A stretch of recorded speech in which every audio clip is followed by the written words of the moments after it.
Hello दोस्तों, आप सभी लोगों का स्वागत करता हूं आपके अपने चैनल स्टडी फॉर एग्जाम में। दोस्तों आज हम लोग पढ़ेंगे प्रकाश। पहले प्रकाश पढ़ेंगे, जानेंगे कि प्रकाश क्या है। दोस्तों तो बिना प्रकाश के हम लोग किसी वस्तु को स्पष्ट रूप से नहीं देख पाते हैं, ये आप लोग भी जानते हैं। चलते हैं परिभाषा की ओर कि प्रकाश क्या है, प्रकाश किसे कहते हैं। प्रकाश एक ऊर्जा है जो किसी वस्तुओं को देखने योग्य बनाती है, उसे प्रकाश कहते हैं या प्रकाश कहलाता है। दोस्तों प्रकाश का कुछ गुण होता है जिन्हें कारण किसी वस्तु को हम लोग देख पाते हैं। यह एक ऊर्जा है, पहला यह एक ऊर्जा है। दूसरा प्रकाश विद्युत चुम्बकीय विकिरण है। अगला प्रकाश निर्वात में भी गमन कर सकता है। निर्वात में प्रकाश की चाल 3×10⁸ मीटर प्रति सेकंड स्क्वायर होता है। प्रकाश की चाल सबसे पहले रोमर नामक वैज्ञानिक ने ज्ञात किया था। प्रकाश एक अनुप्रस्थ तरंग है। दोस्तों हम जानते हैं कि हमारे आसपास जितने वस्तुएं होती है, एक तो देखने योग्य होती है, एक अदीप्त, मतलब कि कहना चाहते हैं कि वो प्रदीप्त होती है, एक अदीप्त। तो देखते हैं कि प्रदीप्त किसे कहते हैं और अदीप्त किसे कहते हैं। तो वैसी वस्तुएं जो प्रकाश उत्सर्जित करती है उसे प्रदीप्त वस्तुएं कहते हैं। जैसे में सूर्य, चंद्रमा, जलता हुआ बल्ब, जलता हुआ मोमबत्ती इत्यादि। दोस्तों आगे को चलते हैं कि अदीप्त किसे कहते हैं। वैसी वस्तुएं जो प्रकाश उत्सर्जित नहीं करती है उन्हें अदीप्त वस्तुएं कहते हैं। जैसे में टेबल, कुर्सी, कलम, पौधा, ये मार्कर, और लिख सकते हैं ये बोर्ड भी हो जाएगा। अगला प्रकाश किरण किसे कहते हैं। प्रकाश किरण क्या है। सरल रेखा पर चलने वाली प्रकाश को सरल रेखा पर चलने वाली प्रकाश को प्रकाश किरण कहते हैं। ये हो गया सरल रेखा पर चलने वाली प्रकाश की किरण, इसे क्या कहते हैं, प्रकाश किरण कहलाता है। प्रकाश पुंज किसे कहते हैं। आखिर प्रकाश पुंज क्या है। दोस्तों प्रकाश की किरणों के समूह को प्रकाश पुंज कहा जाता है। तो ये ऐसे कर देंगे, बहुत सारा समूह हो जाएगा, तो इसे कहते हैं प्रकाश पुंज, यानी प्रकाश के किरणों को समूह को। अब देखते हैं प्रकाश पुंज कितने प्रकार का होता है। तो दोस्तों प्रकाश पुंज निम्नलिखित 3 प्रकार का होता है। पहला अभिसारी प्रकाश पुंज, दूसरा अपसारी प्रकाश पुंज, तीसरा समांतर प्रकाश पुंज। दोस्तों बारी बारी से अब इसका डिफिनेशन देखेंगे, परिभाषा। अभिसारी प्रकाश पुंज किसे कहते हैं। प्रकाश की किरणें जब एक बिंदु पर आकर मिलती है तो उसे अभिसारी प्रकाश पुंज कहते हैं। तो दोस्तों ये हो गया प्रकाश, ये हो गया एक बिंदु आकर मिलता है बहुत सारे किरण, तो इसे कहते हैं अभिसारी प्रकाश पुंज। अब दूसरा देखते हैं कि अपसारी प्रकाश पुंज किसे कहते हैं। प्रकाश की किरण जब एक बिंदु से निकलकर अनेक दिशाओं में फैलती है तो उसे कहते हैं अपसारी प्रकाश पुंज। तो ये बिंदु से निकलकर इधर इधर इधर इधर, तो इसे कहते हैं अपसारी प्रकाश पुंज। अब अगला देखेंगे दोस्तों कि समांतर प्रकाश पुंज किसे कहते हैं।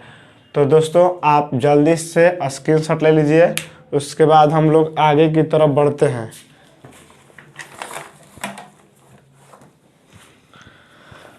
अब देखेंगे तीसरा कि समांतर प्रकाश पुंज किसे कहते हैं।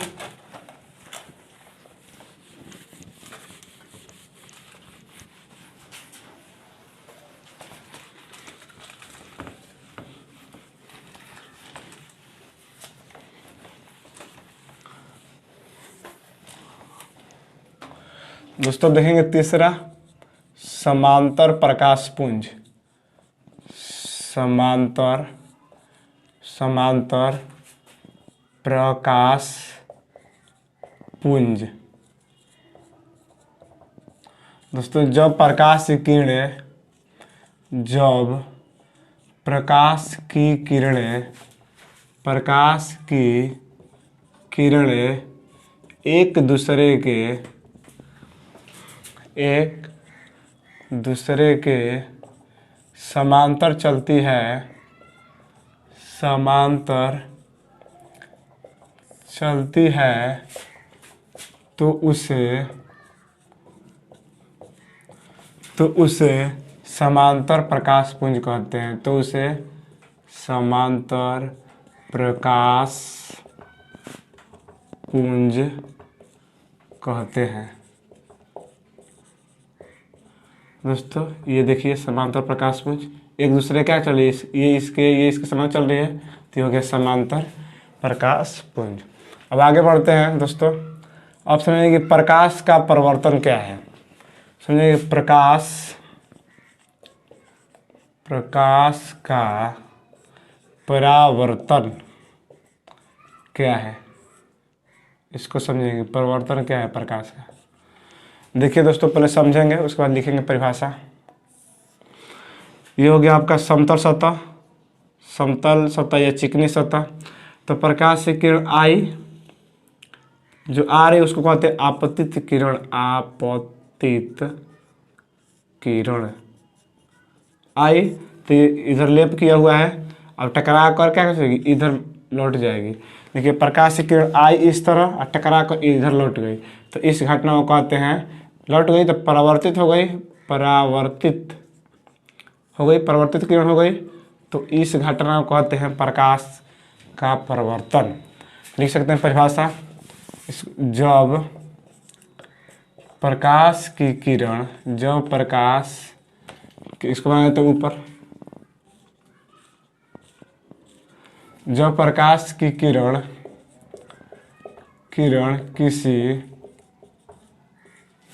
किसी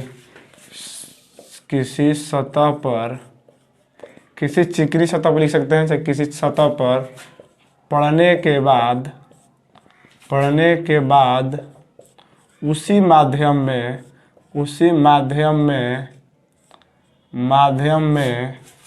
लौटने की घटना को, माध्यम में लौटने की घटना को प्रकाश का परावर्तन कहते हैं। प्रकाश का परावर्तन कहते हैं। ठीक है दोस्तों, तो देख लीजिए आई प्रकाश की किरण इधर टकराई, यहाँ पर आपतन बिंदु इसको लिखा जाता है। टकराई, टकराने के बाद उसी माध्यम फिर लौट गई, तो इस घटना को प्रकाश का परावर्तन कहा जाता है। एक बार और समझा देते हैं आप लोगों को। देखिए ये हो गया आपका चिकनी सतह या समतल सतह।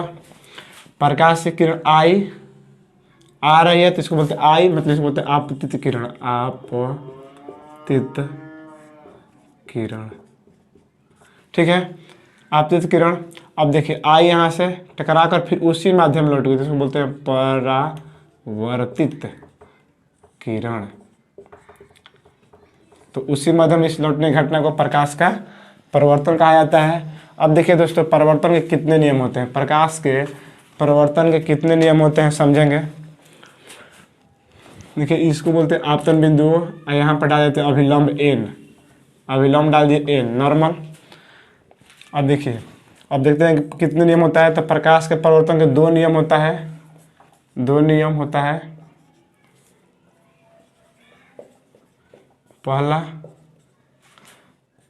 पहला देखिए ये हो गया अभिलंब, ये अभिलंब, ये हो गया आपतन बिंदु। तो अभिलंब, ये हो गया अभिलंब और आपतित किरण के बीच कोण को आई, मतलब इंसिडेंट रे, मगर मतलब कि आपतन कोण कहते हैं, तथा ये जा रही है तो आर, रिफ्लेक्टेड रे, इसको क्या कहते हैं, परावर्तन कोण।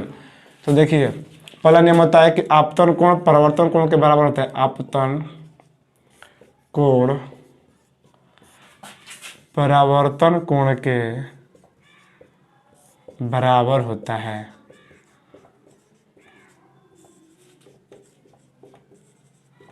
लिख देंगे तो देखिए ये हो गया आपतन कोण आई, ये हो गया आर, पहला नियम। दूसरा नियम होता है कि आपतित किरण, परावर्तित किरण तथा आपतन बिंदु पर डाला गया अभिलंब तीनों एक ही तल में होता है। पहला आपतित किरण, आपतित किरण, परावर्तित किरण तथा अपतन बिंदु पर अपतन बिंदु पर डाला गया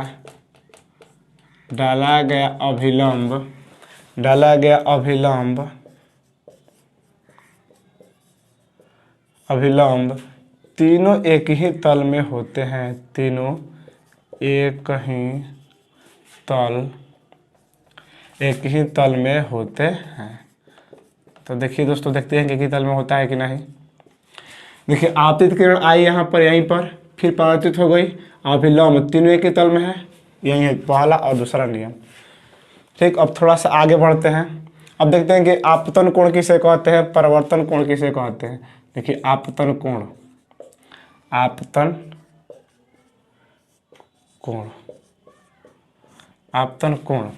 अब देखिए दोस्तों, आपतन कोण तो ये हो गया आपका अभिलंब n और ये होगा आपतित किरण, मतलब आपतित किरण और अभिलंब के बीच कोण को क्या कहते हैं, आपतन कोण। मतलब आपतित किरण लिख सकते हैं परिभाषा, आपतित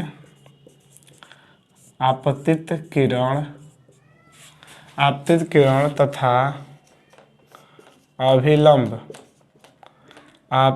तथा अभिलंब के बीच के कोण को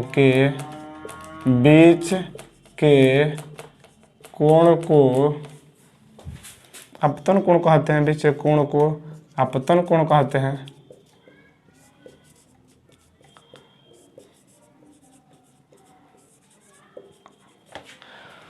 और बढ़ेंगे, आपतन कोण को लिख देते हैं, जैसे में लिख देंगे, क्या हो जाएगा आपतन कोण, ये हो गया आपका आई इक्वल टू, आपतन कोण हो गया आपका MON, यही है आपका आपतन कोण। अब थोड़ा सा आगे बढ़ते हैं, लिख सकते हैं PQRST, जो भी मन करता लिख दीजिए। इसको भी लिख सकते हैं ABCD, कुछ भी। अब थोड़ा सा बढ़ते हैं, अगला परावर्तन कोण।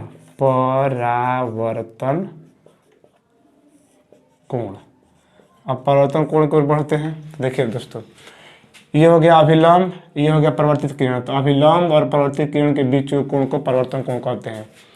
तो ये हो गया अभिलंब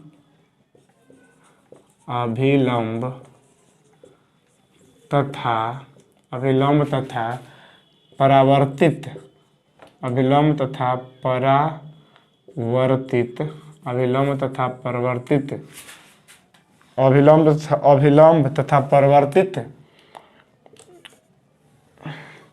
के बीच को अभिलंब तथा परावर्तित किरण के बीच को परावर्तन कोण कहते हैं। परावर्तन कोण कहते हैं। देखेंगे कौन परावर्तन कोण हो गया। देखिए हो जाएगा एन, मतलब R इक्वल टू R क्या है, NOP, यही है आपका परावर्तन कोण। तो दोस्तों आज के लिए इतना ही, कल अब इससे आगे मिलेंगे।